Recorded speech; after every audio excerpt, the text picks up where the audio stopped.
Dnes si ukážeme, ako upraviť prednastavené mliečne nápoje. Ideme do nastavenia, vybereme si nápojové recepty, presunieme sa na cappuccino, kde si vieme upraviť silu kávy od jedného zrnka až po 5 zrniek.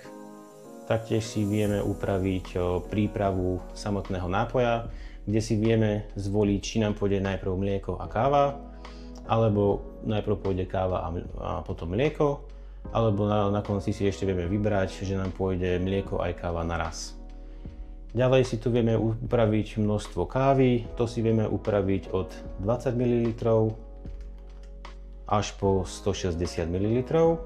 Ďalej vieme množstvo mliečnej peny, kde to máme od 40 ml až po 200 ml.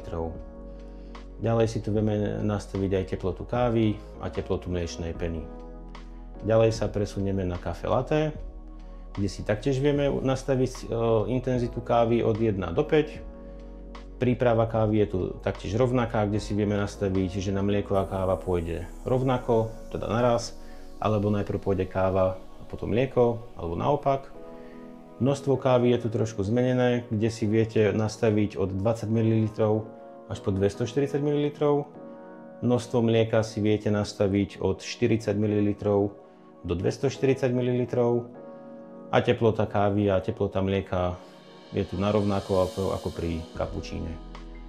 Ďalej sa presunieme na latte macchiato, kde taktiež si vieme nastaviť sílu kávy od 1 do 5. Množstvo kávy si vieme nastaviť od 20 ml do 120 ml. Množstvo mlieka si vieme nastaviť od 20 do 140. Je tu navyše aj nastavenie, respektíve množstvo mliečnej peny, kde si to vieme nastaviť od 20 do 240 ml. Taktiež okrem teploty kávy a teploty mlieka si tu vieme ešte aj nastaviť teplotu mliečnej peny.